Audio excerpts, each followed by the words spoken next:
Okay, so we've gone miles so far.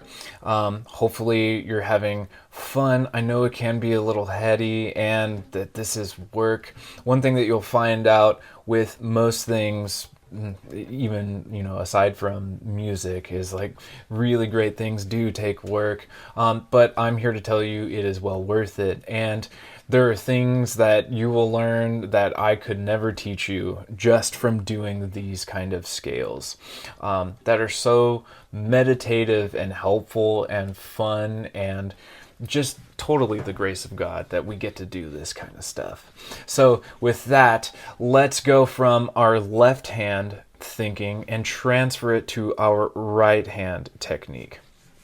So for the right hand technique, as far as I'm concerned, what I want to teach you is how to use a pick. Now, in this case, the kind of pick that I'm using is not super important, although I will tell you that this is the pick that my guitar teacher taught me, and being taking lessons from him, it was like very mystical and kind of like, oh, I'm going to show you like a couple things and then you're on your own, kid. And it was like really cool. Anyway, this pick I still use to this day, the one that my teacher showed me, and I really like these a lot. These are Dunlops, and they've got this kind of rib texture on them, just so like if your hands get sweaty like mine, they will not fly out. Now, I'd like to talk a little bit about how you hold your pick.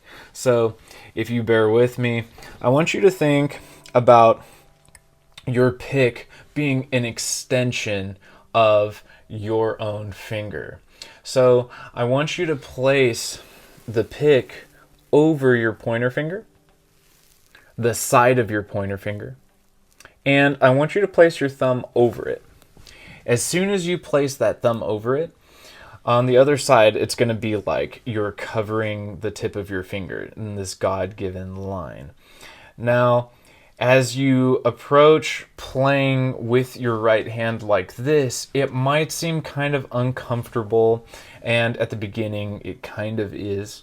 But the reason why I want you to start picking like this is so that you can have a stronger level of control.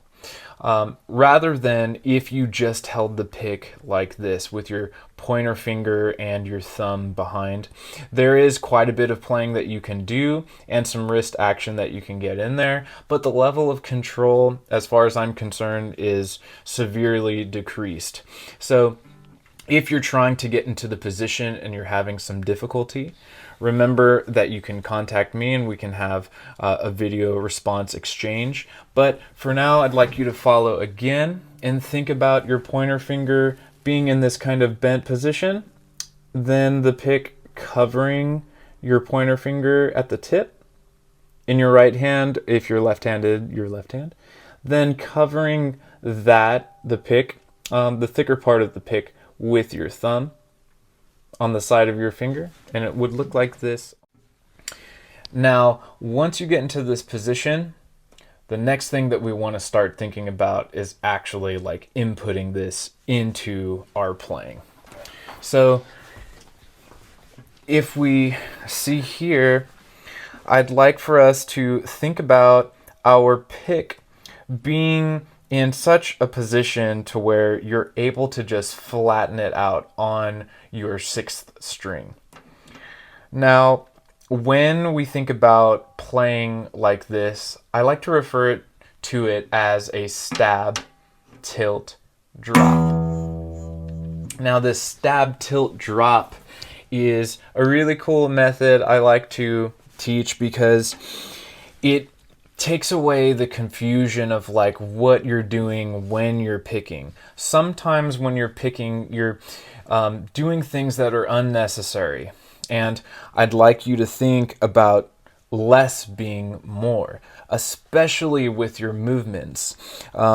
We have our arm, so we should let the arm do its work. Now, when we place the pick against the string, I'd like you to have some weight or tension and gravity, just helping you to be able to have a firm kind of starting position. As soon as you want to play, that's when I want you to tilt your wrist, tilt the pick. And when you do, is I want you to drop your, not drop the pick, but I want you to drop your hand position and land your pick on the next string, in this case being the 5th string. And we can do this same thing, starting from the 5th string and going to the next.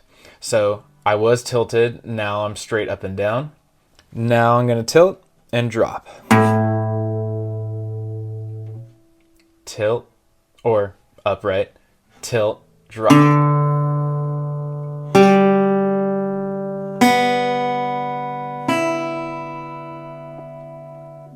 And that's going to be our down pluck, how I want you to approach it. Remember that stab, tilt, drop.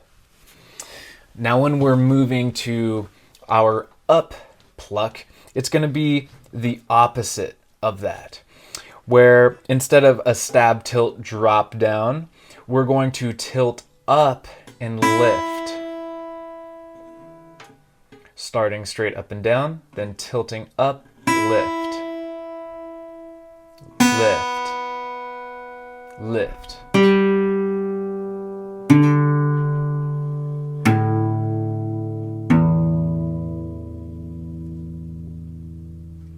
Now this will take some getting used to. I know that this is something that by the grace of God I was learning to do, and it is only His grace because I did not understand how important this stuff is. So take this slowly if it's challenging, and I want to encourage you that it does get easier. The most important thing you can get is that stab, tilt, drop,